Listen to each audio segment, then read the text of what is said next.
Faire confiance aux sentiments.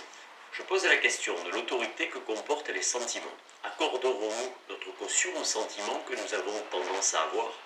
Lorsque plus haut j'ai posé la question de l'autorité des jugements normatifs, j'ai parlé de confiance en soi et il se peut que nous devions l'invoquer une nouvelle fois ici. Nous pourrions dire que la recherche morale exige que nous fassions confiance, au moins dans une certaine mesure, aux sentiments moraux que nous avons. Les jugements moraux nous disent les sentiments qu'il est censé d'avoir sur des actions. Mais les actes provoquent des sentiments de toute façon, mis à part, pour ainsi dire, les normes que nous acceptons, quelles qu'elles soient. Devons-nous faire confiance à ces sentiments? Devons-nous les utiliser comme guide pour les normes qui devraient les régir? Pour parler autrement, nous avons certaines façons de ressentir les choses, et ce même en laissant de côté les normes que nous acceptons. Est-ce que cela tend à aucune manière à montrer qu'il est censé de ressentir les choses de ces façons-là? Le fait que nous ressentons les choses de telle manière, était-il les termes qui nous disent de ressentir les choses de cette manière? Nous pourrions essayer de soutenir que oui, parce que nous devons nous faire confiance en tant que chercheurs, et il est forcé que nos sentiments gouvernent nos recherches. Faites-en d'abord l'épreuve sur un sentiment non moral, comme la tristesse. Rien ne sert de pleurer sur ce qui est déjà arrivé. Peut-être bien, mais on laisse entendre quelque chose de bizarre. Le message semble être qu'il n'est pas censé d'être triste pour des choses auxquelles on ne peut rien. Pleurer ne sert pas seulement à rien. Le sentiment qui est derrière les larmes n'a aucun sens. Voilà qui semble complètement incongru. La tristesse s'applique justement à des pertes.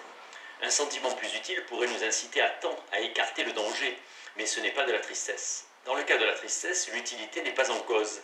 Il est censé d'être triste à cause de pertes quand elles se produisent. C'est quand on peut encore éviter une perte qu'il serait pervers d'être triste. En tout cas, c'est notre avis.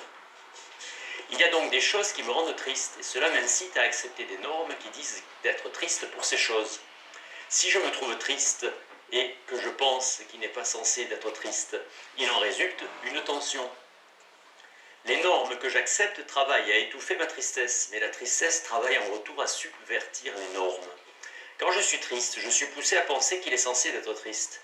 D'autres peuvent s'opposer à cette poussée et conforter les normes que j'accepte déjà. Il se peut que je rumine, répétant en fait pour moi-même mes propres reconnaissances, et que je m'en tienne ainsi aux normes que je suis prêt à reconnaître. Il se peut que je sois influencé après discussion par ce que les autres reconnaissent, mais même ici, la tristesse travaille sur les normes qui la régissent. Le travail est social cette fois-ci. D'autres aussi tendront, quand ils auraient été tristes pour une chose, à accepter des normes approuvant ce sentiment. La discussion normative aplanira les extravagances émotionnelles, mais pourtant, elle réagira de manière approximative à la définition des types de choses qui nous rendent tristes. Elle tendra à sanctionner la forme approximative que prennent nos capacités émotionnelles.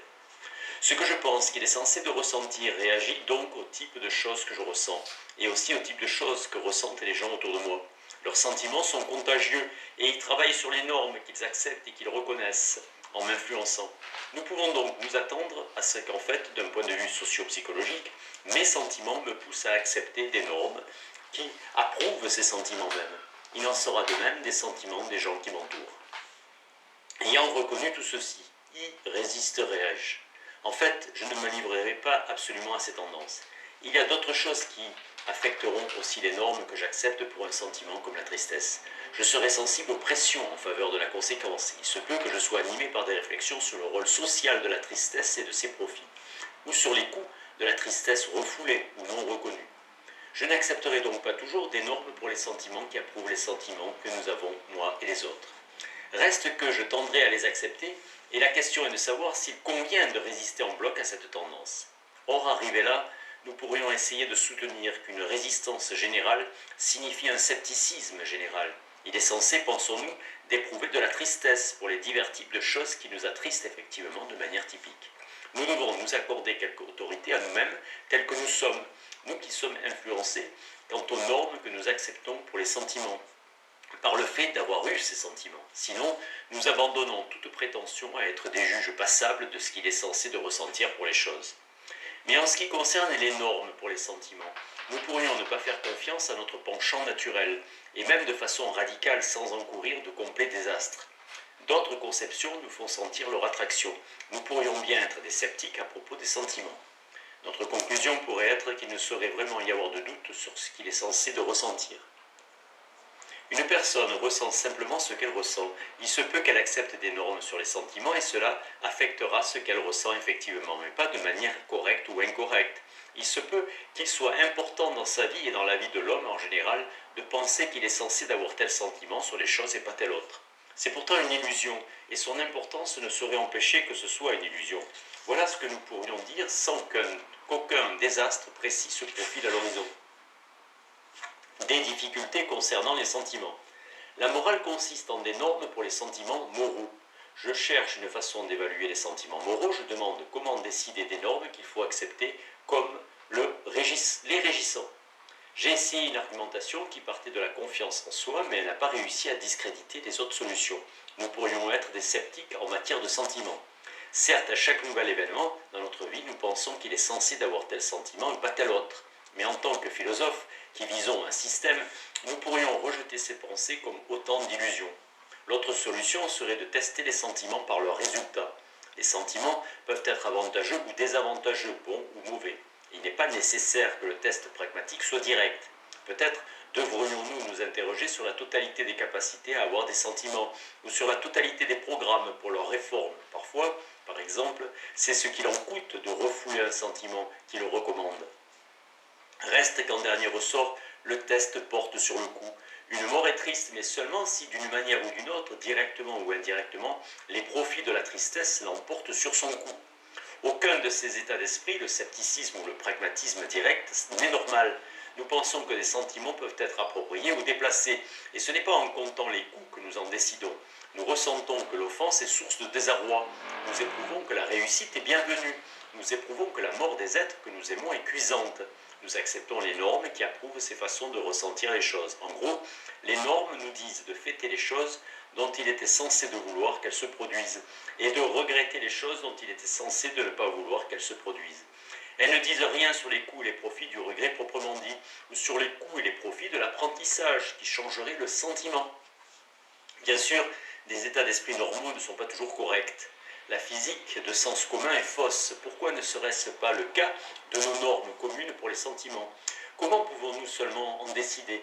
Une analyse normativo-expressiviste n'offre pas de solution facile, mais je veux essayer une direction de pensée qui n'arrive pas vraiment à des conclusions.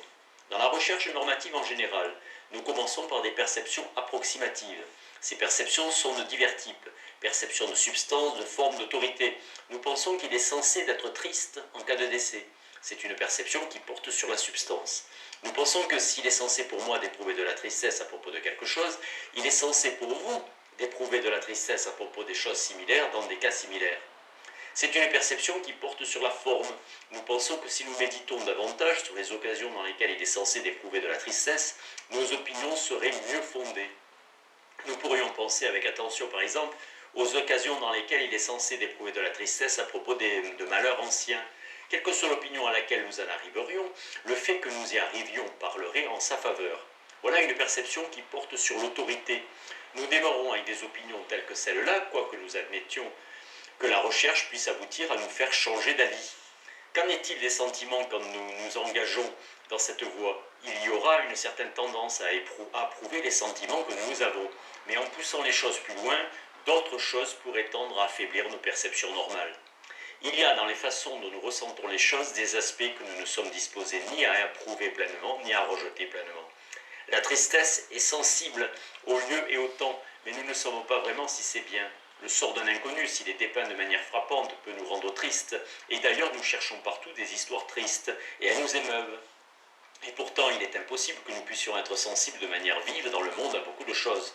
Nous savons avec assez de certitude en quelle occasion il est censé d'être triste au lieu d'être heureux, mais non pas en quelle occasion il est censé d'être triste au lieu d'être détaché ou de sang-froid du point de vue de l'émotion. Si nous essayons vraiment d'élaborer des normes pour un sentiment comme la tristesse, obtiendrons-nous un système que nous pourrions prendre au sérieux? Il se peut que nous désespérions d'arriver nulle part dans cette tâche et que nous pensions qu'il n'y a pas authentiquement de doute sur la façon dont il est censé de ressentir les choses. Une recherche sérieuse sur les normes pour les sentiments aurait aussi à examiner plusieurs cultures, car il est peut-être censé pour nous d'avoir tel sentiment sur des choses et pour des peuples lointains d'en avoir des différents. Mais si nous prenons au sérieux les normes pour les sentiments, il nous faudra demander pourquoi. Il nous faudra nous confronter aux diversités aussi bien qu'aux similarités dans les sentiments humains. Démêler les difficultés dans les façons dont les sentiments peuvent nous sembler bizarres dans d'autres cultures. Les choses peuvent constituer un point d'achoppement entre les cultures. Il nous faudra demander si nos propres normes pour les sentiments sont ethnocentriques, si nous avons quelques propriétés qui nous mettent dans une position particulièrement favorable pour juger les sentiments.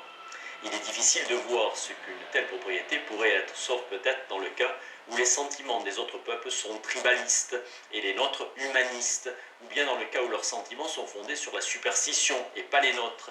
De fait, il faut que nous demandions si nos normes sont des vestiges de superstition dont nous nous sommes défaits, de sorte que nous accepterions des normes très différentes si ces vieilles superstitions avaient été différentes. Quelle que puisse être la particularité de nos standards scientifiques et de nos méthodes critiques, nous ne savons pas bien s'ils ont grand-chose à voir sur nos conceptions quant à ce qu'il est censé de ressentir sur les choses. Ainsi, dans la mesure où nous ne satisfaisons pas d'avoir un esprit de clocher étroit, nous serons contraints soit au scepticisme sur les normes pour les sentiments, soit à quelque type de relativisme.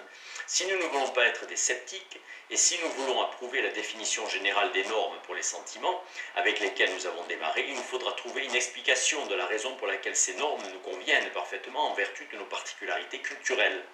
Cette explication devra dire pourquoi des normes tout à fait différentes conviennent parfaitement pour d'autres peuples avec des cultures différentes. L'explication devra arriver jusque-là sans s'appuyer sur des traits de notre culture qui soient particuliers et arbitraires. Particuliers par rapport à l'ensemble de toutes les cultures humaines et arbitraires au sens où nous saurions honnêtement considérer qui nous place dans une meilleure position pour juger les sentiments. Les observateurs détachés.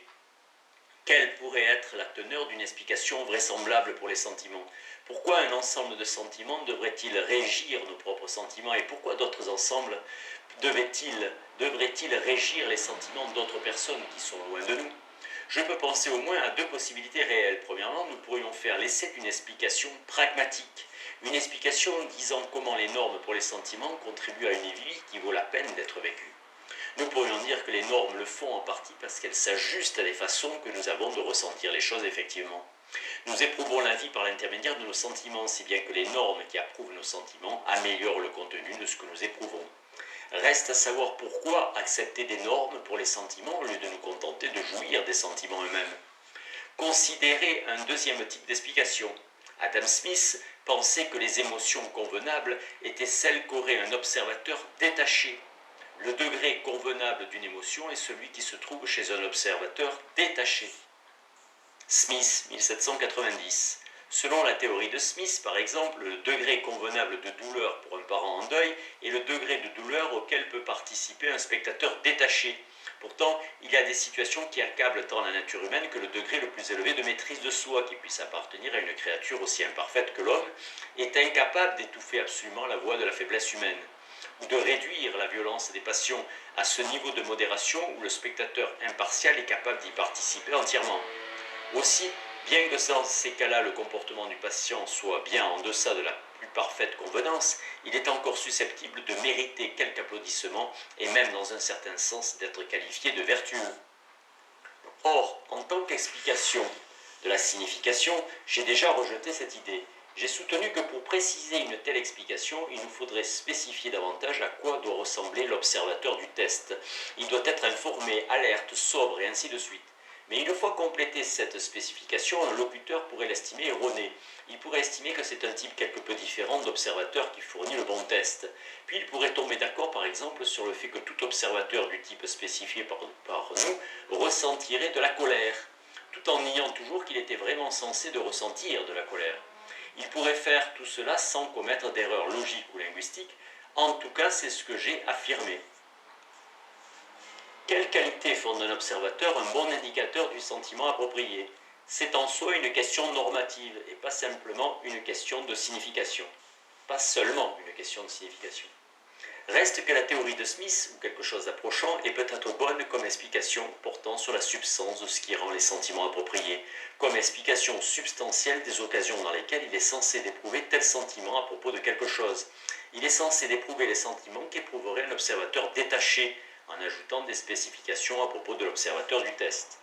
Si l'on en reste là, l'explication ne résout pas pourquoi nous devrions nous soucier des sentiments d'observateurs détachés. Smith, quant à lui, a une explication. Une personne veut de la sympathie. Elle veut que les autres aient les mêmes sentiments qu'elle. Dans ce sens, elle ne saurait mieux espérer qu'en éprouvant elle-même les sentiments qu'aurait un observateur détaché. Cette explication donne à la théorie un tour pragmatique, et c'est une bonne chose. Nous demandons à quoi doit ressembler en général un sentiment pour qu'il soit censé d'éprouver ce sentiment. Quelle propriété générale rend certains sentiments propres et d'autres non? Une bonne réponse nous dira non seulement ce qu'est cette propriété, mais pourquoi cette propriété serait importante. Pas besoin qu'elle définisse cette propriété de façon normative, en termes de ce qu'il est censé de vouloir. Mais si elle n'établit pas quelque lien avec ce qui est censé de vouloir, avec ce qu'il est censé de vouloir, elle survole les questions auxquelles nous avons vraiment besoin qu'il soit apporté une réponse.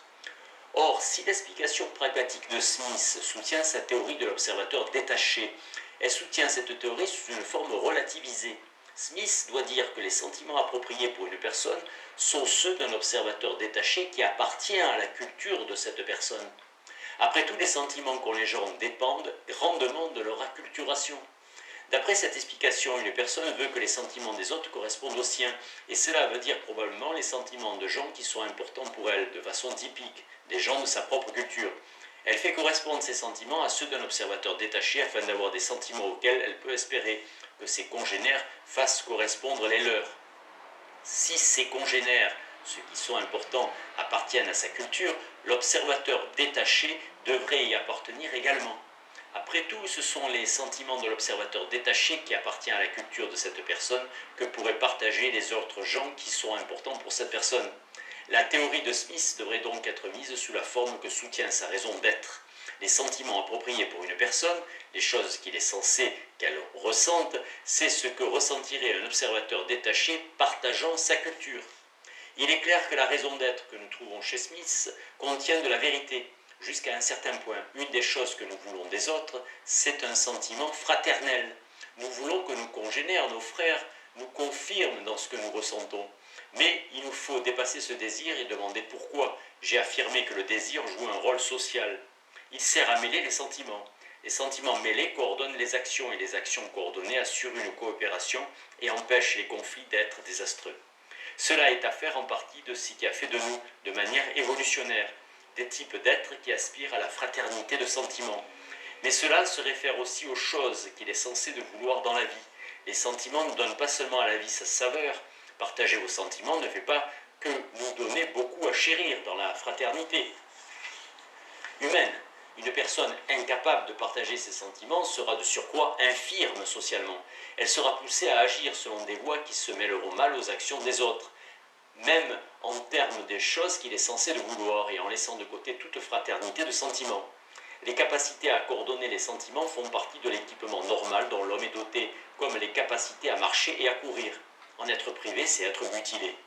Selon la théorie de Smith, les sentiments appropriés pour tout le monde dans un groupe sont identiques. Selon des perceptions ordinaires, les sentiments qu'il est censé d'avoir sur des choses et à quel degré dépendent de notre position. Il est censé pour des intimes de porter le deuil d'une façon qui ne l'est pas pour des étrangers.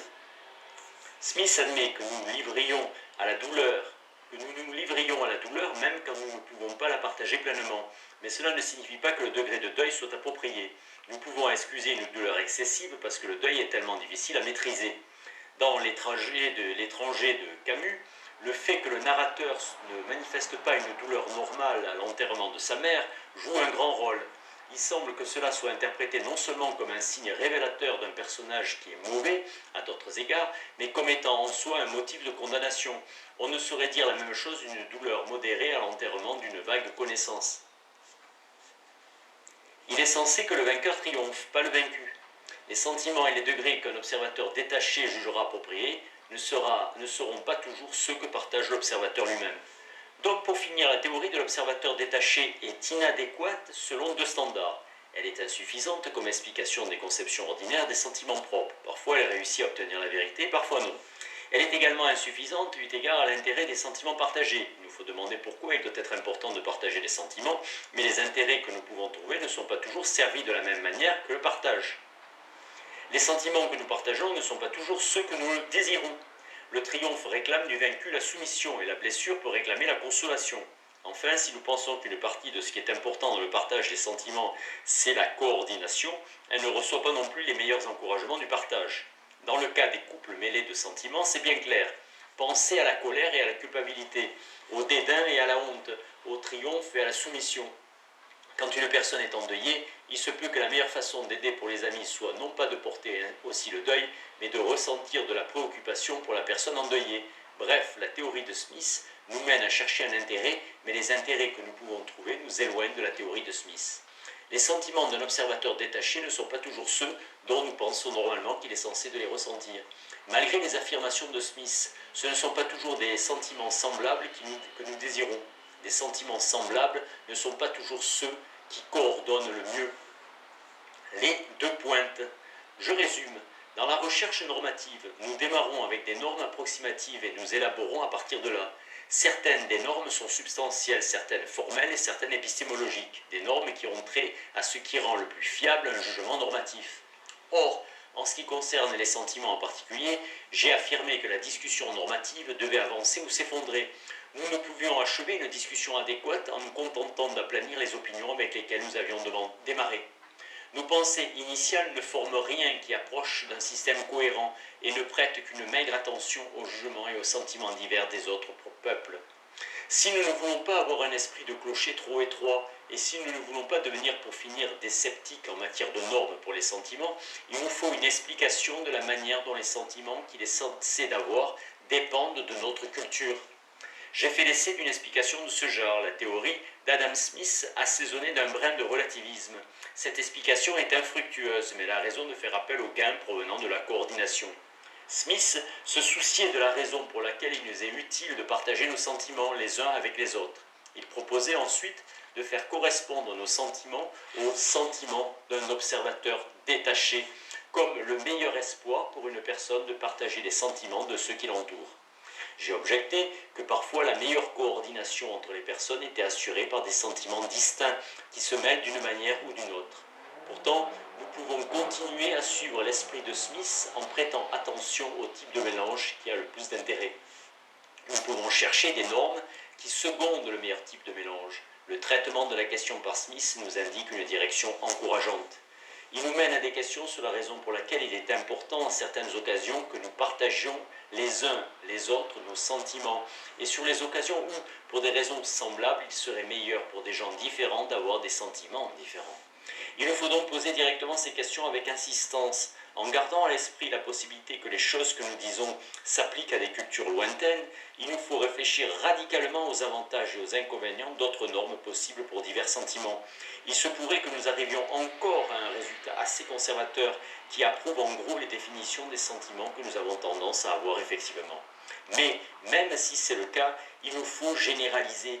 Il nous faut réfléchir à des cultures avec des points de départ différents et des tendances émotionnelles différentes. Ici, tout au moins, les gains et les pertes auront une importance. Réfléchir à leur sujet nous aidera peut-être à généraliser et indiquera peut-être des manières de changer nos perceptions initiales. Les considérations pertinentes sont de plusieurs types. Y figurent les sentiments que nous désirons voir les uns chez les autres. Y figure la coordination qui provient des sentiments mêlés. Y figure plus généralement la valeur des types d'actions que suscitent divers sentiments. Y figure aussi une chose plus difficile à commenter, le sens que nous donnons à la vie par le biais de nos sentiments. Bénédicte, 1934, décrit le sens que nous donnons à la vie en général par le biais de notre culture, et elle le met au centre d'un plaidoyer où elle soutient qu'une culture qui n'a pas subi d'intervention, même avec des caractéristiques atroces, est meilleure pour le peuple qui la partage qu'une culture qui a subi des interventions. MacIntyre parle de la structure narrative d'une vie, de l'importance qu'a le fait de nous voir comme déployant une histoire significative. Pour saisir ce discours et ses implications, il nous faudrait comprendre davantage de choses sur les récits, ce qui donne de l'effet à une histoire, ce qui fait qu'une histoire est bonne ou mauvaise. Reste que nous pouvons déjà voir que MacIntyre met le doigt sur quelque chose d'important, quelque chose qui influe sur les sentiments qu'il est censé de vouloir. Les histoires ont à voir avec les sentiments. Nous pourrions dire qu'elles constituent en partie un apprentissage des sentiments. Réciproquement, une part de ce que nous pourrions vouloir des sentiments est la promesse de faire de la vie, même d'une vie difficile, une bonne histoire. McIntyre, 1981, lui-même est très disert sur ce qui garantit une histoire de la bonne sorte. J'ai exposé la théorie de Smith sur les vertus des sentiments correspondants et j'ai répété la suggestion qu'il proposait sur la manière d'obtenir cette correspondance. Puis je suis passé de Smith à la mention d'un éventail plus large de valeurs qui peuvent provenir de sentiments. On peut choisir des normes qui améliorent le solde des gains par rapport au coût, les gains provenant en partie de la coordination et en partie d'autres choses. Reste que même avec une glose aussi élargie, il est possible que les gains et les coûts ne fassent pas la décision en dernier ressort. Il se pourrait qu'un accord pragmatique se dérobe à nous. Il se pourrait que nous réfléchissions pleinement à des normes pour les sentiments, que nous arrivions à élaborer lesquelles représentent pour nous la meilleure solution, et que nous jugions tout bonnement ces normes incroyables. Or, supposez qu'après une recherche entière, nous rejetions de fait les normes pour les sentiments dont nous voyons qu'il serait préférable pour nous de les accepter. Si nous savons déjà que c'est là le résultat qu'aurait la recherche, et que nous avons confiance maintenant en nous-mêmes tels que nous serions alors, nous devons déjà rejeter les standards pragmatiques. Nous devons tomber d'accord dès maintenant sur le fait que les normes qui seraient les meilleures pour nous ne sont pas les bonnes. Bien sûr, telle n'est pas réellement notre situation. En fait, nous ne savons pas où aboutirait la meilleure recherche. Nous ne savons pas si, d'après une recherche pleine idéale, les normes les plus profitables sembleraient crédibles. Nous ne savons donc pas à l'avance si les tests pragmatiques pour les hommes, pour les normes des sentiments, sont de bons tests.